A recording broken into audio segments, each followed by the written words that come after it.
Atenção porque vai começar a aula de artes. Olá pessoal, tudo bem? Vamos começar a aula de hoje, a aula de número 13, sétimo ano IEJA 3, a aula de arte. Então, vamos lá, né? Aqui Paulo Brainer, vamos lá, vamos começar. Mas antes vamos para a hora da correção, ou seja, a aula anterior. Então vamos lá. Primeiro, observando a imagem, qual gênero é representado na figura? Então, se você optou pela letra C, comédia circense, está correta. Segundo, de acordo com a aula, o gênero teatral, farsa, foi originário de qual civilização antiga? Se você optou pela letra A, grega, está certo. Terceiro, localize a opção correta de acordo com a imagem. Que gênero teatral podemos observar na foto? Se você optou a letra D, gênero alto, está correto. Né? Todo aquele contexto da religiosidade e tudo mais, né? Envolve o gênero alto. 4. Preste bastante atenção em relação à tirinha abaixo e encontre a opção verdadeira. A finalidade da tirinha é, se você marcou a letra B, narrar um fato cômico, ou seja, um fato engraçado, está correto. E o quinto e último, preste bastante atenção nas duas imagens e identifique qual gênero teatral os dois grupos fazem parte e são bastante representados. Se você escolheu a letra C, gênero comédia, está correto, né? Tanto Hermes e Renato, como está sendo mostrado ali na figura 1, como também a figura 2, Caceta e Planeta, né? Que são dois exemplos de comédias ali. E agora vamos finalmente para o tema da aula de hoje. E vamos falar sobre vanguardas europeias, tá? Então, nesta aula, vamos conhecer os principais movimentos das vanguardas europeias. Temos que entender o que é uma vanguarda europeia, então vamos lá. Primeiro, né, a introdução da aula de hoje, né, vanguardas europeias. As vanguardas europeias, elas foram tendências artísticas que tomaram a cena na Europa no início do século XX. Foram movimentos de ruptura com a arte tradicional. E quais são elas? Expressionismo, cubismo, futurismo, dadaísmo e surrealismo. Foram os principais movimentos das vanguardas europeias.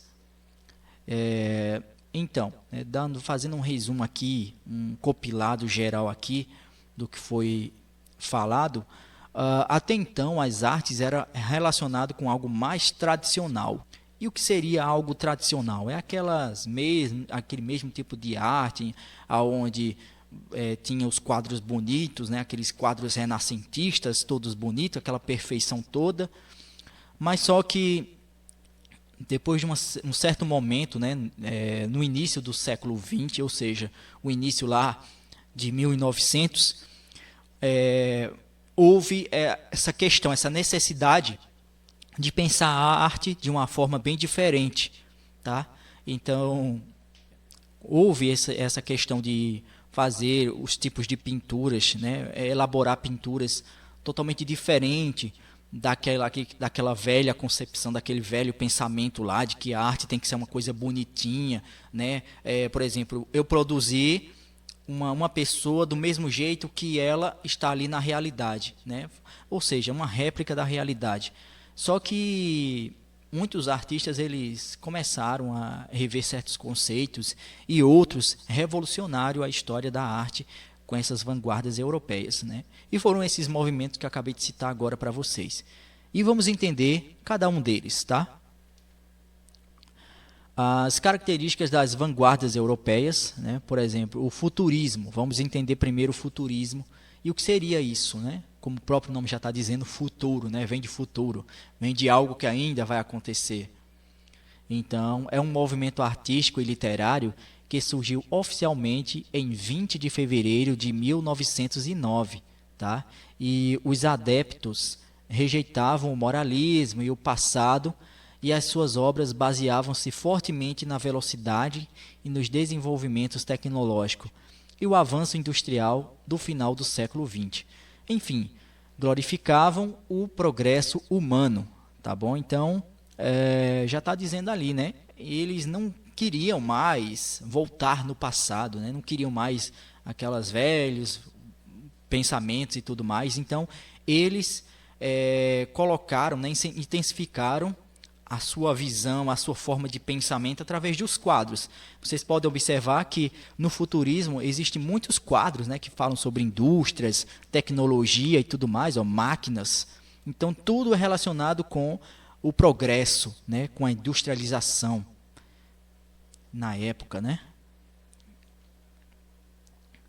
Falamos do futurismo, que uma das principais características dos quadros, né, das pinturas, eram as máquinas, o progresso e tudo mais.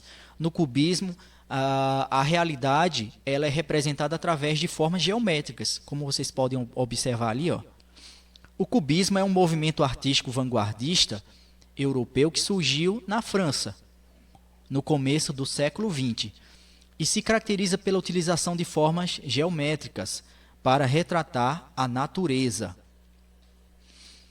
O cubismo ele foi fundado em Paris, através do renomado artista espanhol Pablo Picasso. Então, se vocês devem ter ouvido falar desse artista, ou em algum momento da vida de vocês, em alguma situação, esse grande homem, né, esse artista espanhol, ele foi um dos precursores, né, ou seja, um dos pioneiros do cubismo, junto com outros artistas também, que representam esse tipo de arte, né? Esse tipo de pintura, esse tipo de movimento vanguardista. E basicamente é isso, né? As pinturas elas contêm as formas geométricas e elas representam a realidade. Por exemplo, eu vejo uma realidade ali e a minha representação através das pinturas é representá-la da melhor forma possível com figuras geométricas, tá bom?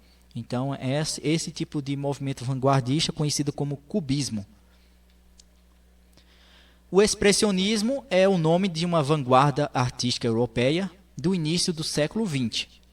Então, primeiro a focar em aspectos subjetivos, valorizando a expressão emocional do ser humano. Em resumo, né, em suma, o objetivo era retratar emoções intensas através das obras de arte, refletindo assim estados emocionais e mentais dos artistas da realidade que viviam. Então, o expressionismo é isso, é você retratar a tua subjetividade, ou seja, os teus estados emocionais. O expressionismo é basicamente isso. Podem observar ali, por exemplo, na figura 1, um quadro, né, que mostra a loucura, né, daquela época, né, os avanços tecnológicos, o progresso. E as pessoas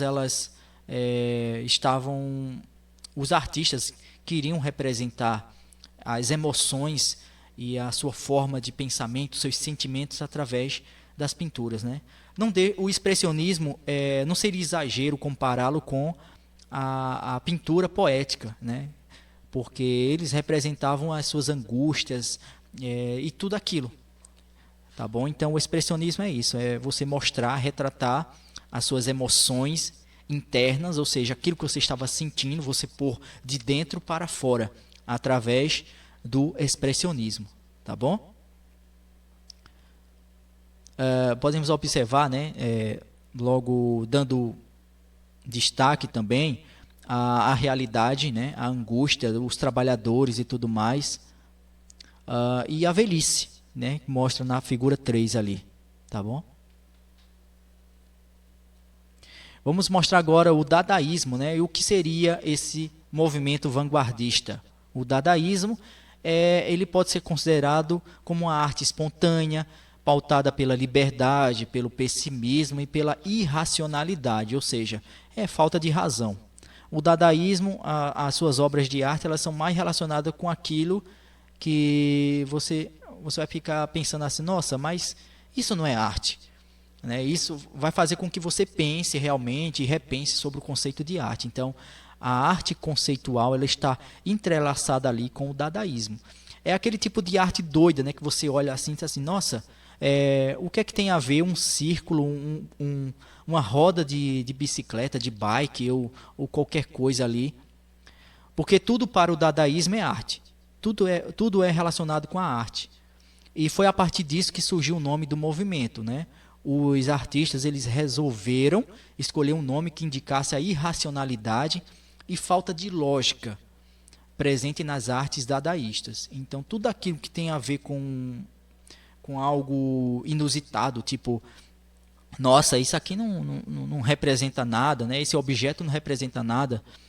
E, na verdade, representa para o dadaísmo. Para o dadaísmo, tudo que é relacionado com uma coisa inusitada, uma coisa que é fora da razão, então é o dadaísmo, né? Tanto que esses movimentos vanguardistas revolucionaram realmente a época, né? As pinturas tradicionais. Houve muitas divisões ali, muitas críticas, né?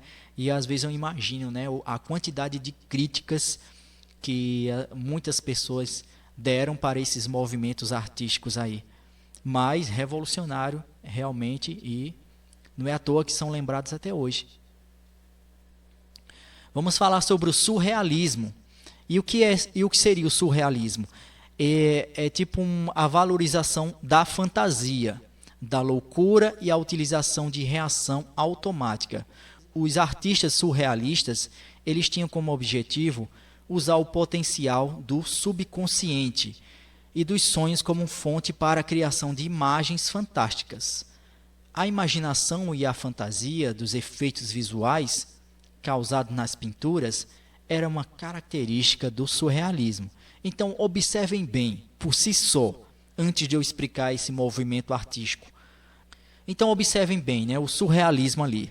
A borboleta sendo representada através da maçã cortada. Os navios, né, um agrupamento de navios ali, uma quantidade de navios.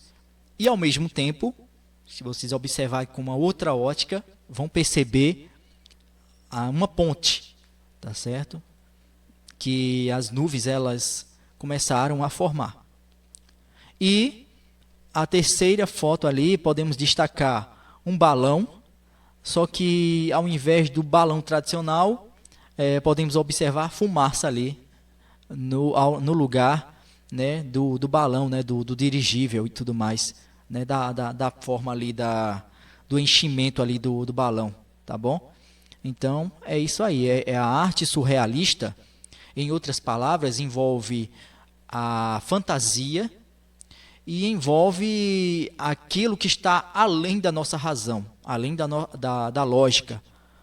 Né? E se você for você pesquisar sobre surrealismo, você vai encontrar vários e vários exemplos de pinturas e quadros ali, que às vezes você diz assim, nossa, que massa, que bacana isso.